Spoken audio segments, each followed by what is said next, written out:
Hai semua, selamat datang di channel Baca Saham. Pada video ini, kita akan bahas satu topik dengan judul Saham kecil dengan kinerja keuangan terbaik, harga 200-an rupiah per lembar. Untuk itu, simak video ini sampai habis ya, agar mendapat pemahaman yang utuh. Dalam video ini, ada satu saham kecil dengan harga 200-an rupiah yang ingin Mimin bahas. Saham ini tidak terlalu aktif dan jarang dibicarakan, tapi punya beberapa kelebihan seperti bagi dividen, punya laba yang tumbuh, rasio keuangan yang bagus, dan memiliki utang yang rendah. Bahkan dalam 4 tahun terakhir, laba perusahaan selalu tumbuh dan tidak pernah turun satu kali pun. Yang jadi pertanyaan, apakah dengan beberapa pertimbangan tadi saham ini bisa dikoleksi? Nah, karena laporan terbarunya sudah terbit, dalam video ini Mimin mau bahas kinerja triwulan 1 2022 saham ini. Tentu saja akan ada kesimpulan di akhir video dari aspek yang dibahas. Untuk itu, nonton sampai selesai ya.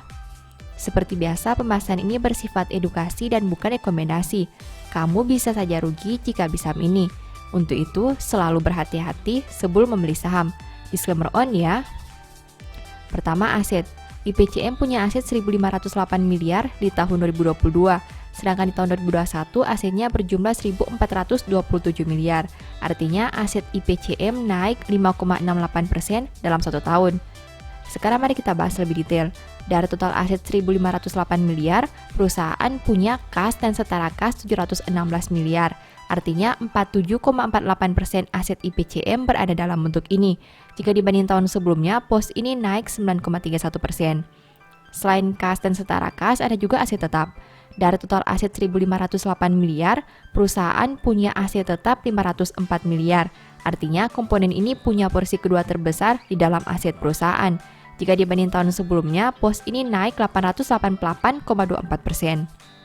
Kedua, liabilitas. IPCM punya liabilitas 314 miliar sampai triwulan 1 2022. Sedangkan di tahun 2021, liabilitasnya berjumlah 271 miliar. Artinya, hutang IPCM naik 15,87% dalam 1 tahun.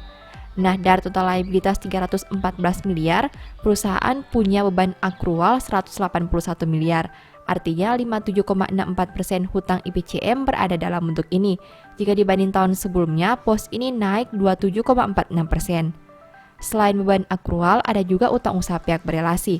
Dari total liabilitas 314 miliar, perusahaan punya utang usaha pihak berelasi 47 miliar. Artinya komponen ini punya porsi kedua terbesar di dalam liabilitas IPCM.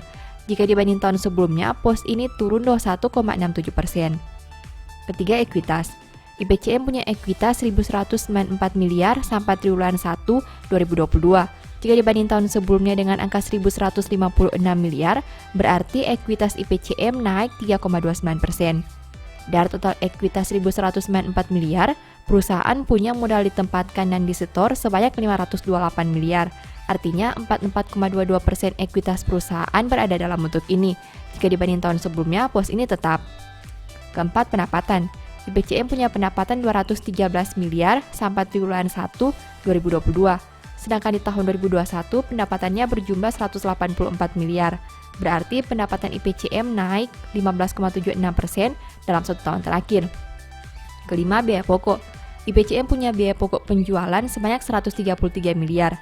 Sedangkan di tahun 2021 biayanya berjumlah 119 miliar. Berarti biaya pokok IPCM naik 11,76% dalam 1 tahun terakhir. Keenam, laba. IPCM mampu menghasilkan laba sebanyak 37,7 miliar.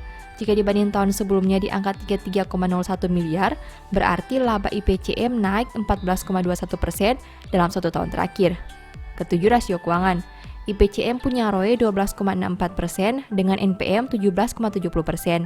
Sedangkan untuk sisi resiko, saham ini punya DER 26,34%. Perusahaan ini menghasilkan rasio keuangan yang bagus, baik dari segi ROE, NPM, dan DER. Padahal labanya hanya naik 14% dibandingkan tahun sebelumnya. Artinya perusahaan ini cukup hebat dalam menghasilkan laba dan juga mengontrol utang yang dimiliki sehingga tidak terlalu banyak. Kedelapan, valuasi. Saham ini punya PER 10,09 kali dan PV 1,27 kali. Saham ini punya valuasi yang tidak terlalu menarik. Angka PER dan PBV-nya sudah tidak murah lagi, tapi belum juga bisa dikatakan mahal. Untuk itu, apabila kamu tertarik dengan saham ini, sebaiknya pertimbangkan aspek di luar valuasi. Setelah melihat pembahasan tadi, ini kesimpulannya. 1. Total aset naik karena saldo kas yang bertambah. 2. Peningkatan liabilitas berasal dari beban akrual. 3. Naiknya ekuitas perusahaan karena ada penambahan pada saldo laba. 4. Laba naik 14% karena pendapatan yang tumbuh di atas biaya pokok usaha. 5. Rasio keuangan perusahaan ini terbilang bagus. 6. Valuasi sudah tanggung, tapi juga tidak mahal. Demikian analisa singkat saham IPCM berdasarkan laporan keuangan triwulan 1 2022. Selalu ingat bahwa pembahasan ini hanya dari sudut pandang pribadi. Tidak ada jaminan pasti profit dan mungkin saja kamu bisa rugi jika beli saham ini. Sebagai informasi, di tahun 2022, Mimin menulis ebook baru dengan judul Cara Cepat Analisa Laporan Keuangan. Ebook ini ditulis karena Mimin lihat banyak pemula yang masih bingung dengan cara menganalisa laporan keuangan. Kalaupun bisa analisa, biasanya menghabiskan banyak waktu karena harus membaca laporan keuangan yang sangat tebal. Dengan terbitnya ebook ini, diharapkan kamu bisa menganalisa laporan keuangan secara mandiri dan tentunya tidak membuang banyak waktu. Banyak tips dan trik yang bisa digunakan sehingga kamu tidak perlu membaca angka satu persatu. Mimin juga memberi bonus file Excel secara gratis yang berguna untuk melakukan screening laporan keuangan otomatis. Kamu hanya perlu mengisi data keuangan dan formula Excel akan menganalisa secara otomatis serta memberi saran apakah laporan keuangan tersebut baik atau kurang baik. Apabila tertarik untuk membeli ebook ini, silakan chat WA ke nomor yang tercantum ya. Demikian informasi pada video ini, semoga bisa memberi manfaat kepada kamu semua ya. Oh iya, saya mau menyampaikan bahwa sekarang Baca Saham punya 3 ebook tentang saham yang mungkin saja bisa berguna bagi kamu, yaitu Strategi Nabung Saham, Analysis Report, dan The Stock Market. Berikut perbedaan antara 3 ebook tersebut. Ebook Strategi Nabung Saham berfokus pada pembahasan teknik, money management, dan semua hal yang berhubungan dengan nabung saham. Poin intinya bisa dilihat pada tampilan berikut ini. Ebook Analysis Report berfokus pada hasil analisa fundamental 12 saham pilihan berdasarkan laporan keuangan terbaru. Poin intinya bisa dilihat pada tampilan berikut ini. Ebook The Stock Market berfokus pada panduan bagaimana menganalisa fundamental suatu perusahaan dan money management yang baik. Poin intinya bisa dilihat pada tampilan berikut ini. Apabila kamu tertarik membeli salah satu dari 3 ebook tadi, silakan chat WA ke nomor yang tertera di layar ya. Ingat, hati-hati terhadap semua jenis penipuan yang mengatasnamakan Baca Saham. Baca Saham tidak pernah mengelola dana ataupun melakukan penjualan produk di luar Instagram, YouTube, dan Telegram resmi Baca Saham. Sebagai penutup, saya mau mengutip satu statement yang semoga bisa menjadi semangat bagi teman-teman.